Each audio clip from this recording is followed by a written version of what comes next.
नमस्कार।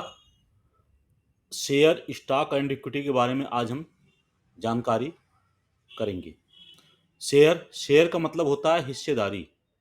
किसी भी वस्तु या किसी भी प्रॉपर्टी में हम हिस्सा लेते हैं तो उसी को शेयर बोलते हैं। शेयर 10% भी हो सकता है, 20%, 50%, 100% भी हो सकता है। स्टॉक शेयर को ही स्टॉक बोलते हैं। क्यों क्यों इसको हम रख सकते हैं। इक्विटी इक्विटी शेयर का ही एक छोटा पार्ट होता है, उसको हम काउंटेबल मतलब काउंट कर सकते हैं, गिन सकते हैं, इसलिए इसको इक्विटी बोलते हैं। तो ये तीनों एक ही है। ये तीनों आपका एक ही है।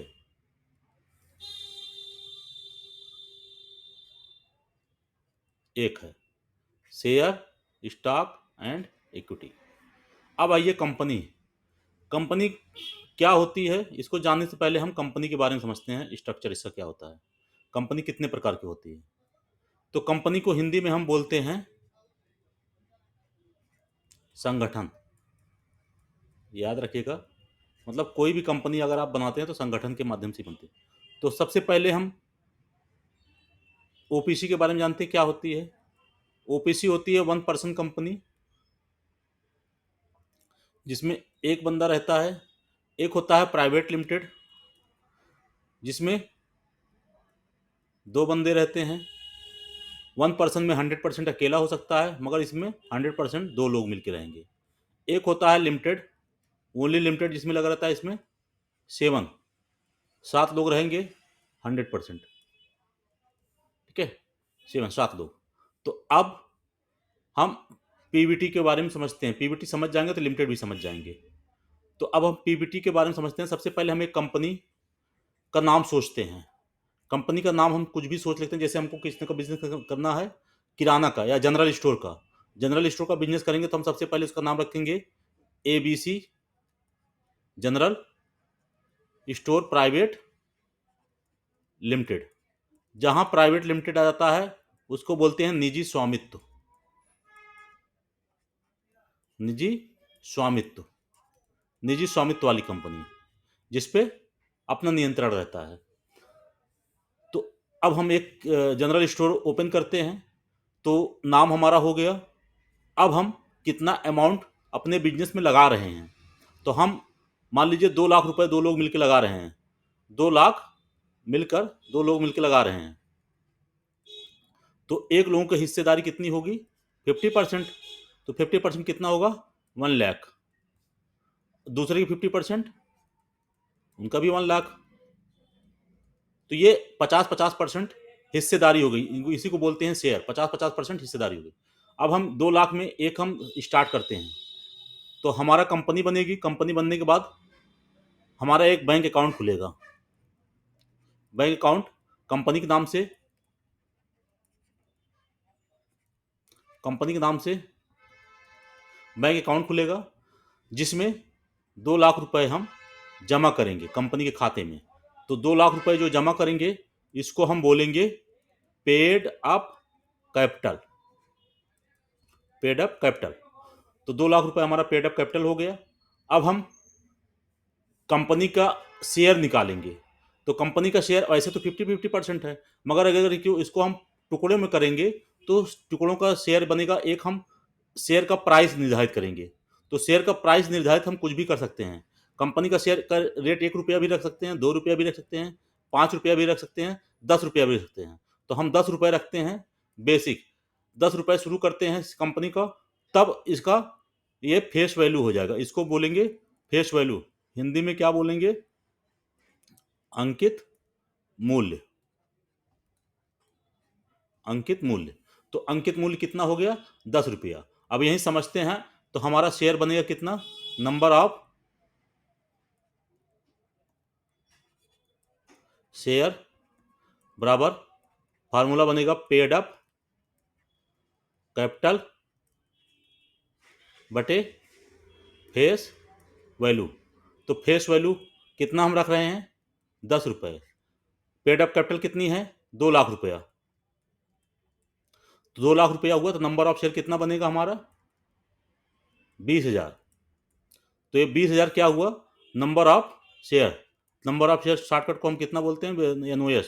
20,000 हमारा नंबर ऑफ शेयर बना। तो नंबर ऑफ शेयर 20,000 हुआ, इसमें 2 लोग हैं पार्टनर, तो कितना कितना हुआ 10,000 एक लोगों के, 10,000 प्लस 10,000 तो 20,000 2 लोग मिलके पार्टनर के पास शेयर बना हुआ है। अब हमारा बिजनेस बढ़ेगा तो ऐसे नंबर ऑफ शेयर बढ़ता जाएगा, तो नंबर ऑफ शेयर परसेंटेज तो वही रहेगा। अब हम समझते हैं, तो हमने एक जनरल स्टोर का एक दुकान पहले लिया, एक किराना खोला, जनरल स्टोर, जनरल स्टोर एक हमने खोला पहले साल, ऐसे ऐसे करते करते हमने 7 खोल लिए। अब हमारा कंपनी का मान लीजिए हमारा प्रॉफिट हुआ 5 साल में, 5 साल में हमारा प्रॉफिट हुआ 10 लाख रुपए का। अब हमारा कंपनी की कीमत कितनी हो जाएगी, तब यहां से हम एक फार्मूला हम इस्तेमाल करते हैं, इक्विटी बराबर share capital plus reserve and sir plus. तो मतलब ये क्या हुआ, रिजर्व एंड सरप्लस, हमारा 5 साल में 10 लाख रुपए इकट्ठा हुआ। तब हमारी कीमत कितनी होगी कंपनी की, 10 लाख ये हो गया, 2 लाख रुपए हमने लगाया था, टोटल हमारा कंपनी की कीमत कितनी होगी, 2 लाख पहले का था, 10 लाख रुपए अभी का लगाया, टोटल हो गया 12 लाख रुपए। तो हमारे कंपनी की कीमत कितनी हो गई, 12 लाख रुपए।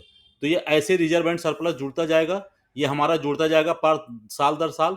तो हमारा एक समय ऐसा आएगा कि ये 50 लाख, 60 लाख, 1 करोड़ की भी इस कंपनी बन सकती है। तो ये हो गया। अब हमको और पैसे की आवश्यकता पड़ेगी, तो हम नंबर ऑफ शेयर अपना बेच सकते हैं, जो भी रेट में बेचना चाहे हम बेच सकते हैं। परसेंटेज हम किसी को देंगे शेयर हिस्सेदारी, तो शेयर हम दे सकते हैं। अब आइए, ये तो हो गया पहला फार्मूला। अगर हम लोन लेते हैं, लोन लेते हैं कहाँ से, बैंक से। अब हमारे पास लोन लेते हैं तो हम और बिजनेस बढ़ाना चाहते हैं, कंपनी ऐसे ही बड़ी बनती है, लोन लेते हैं तब ये इक्विटी का फार्मूला एक दूसरा ये वाला बनेगा, इक्विटी का फार्मूला बनेगा असेट माइनस लायबिलिटीज।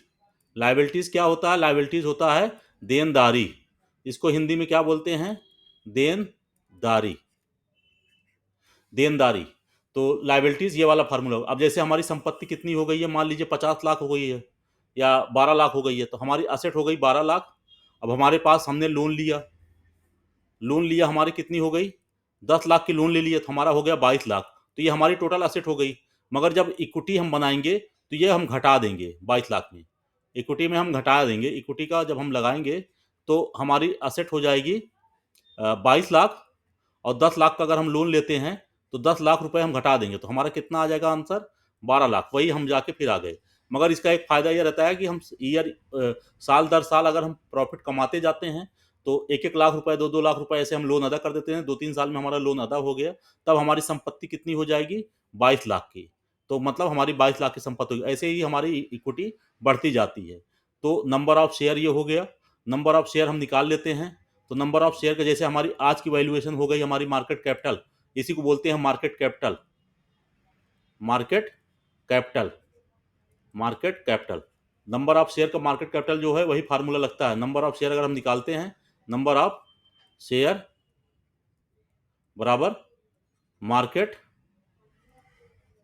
कैप बटे मार्केट प्राइस, शेयर का प्राइस हम रख सकते हैं, तो शेयर का प्राइस रख सकते हैं, शेयर प्राइस।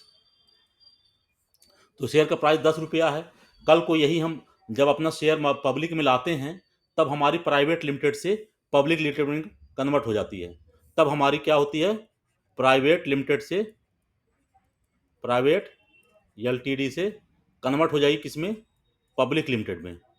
जब पब्लिक लिमिटेड में कन्वर्ट होती है तब हम पब्लिक से पैसा लेते हैं। जो अभी हमने लोन लिया, लोन हमको अदा करना था, मगर जब पब्लिक से हम पैसा लेंगे तो हमको अदा नहीं करना रहता। तो आज का चैप्टर यहीं पे समाप्त होता है। शेयर आपको पता ही चल गया शेयर कैसे होते हैं। अब हम कल बताएंगे और आगे का चैप्टर 2। धन्यवाद।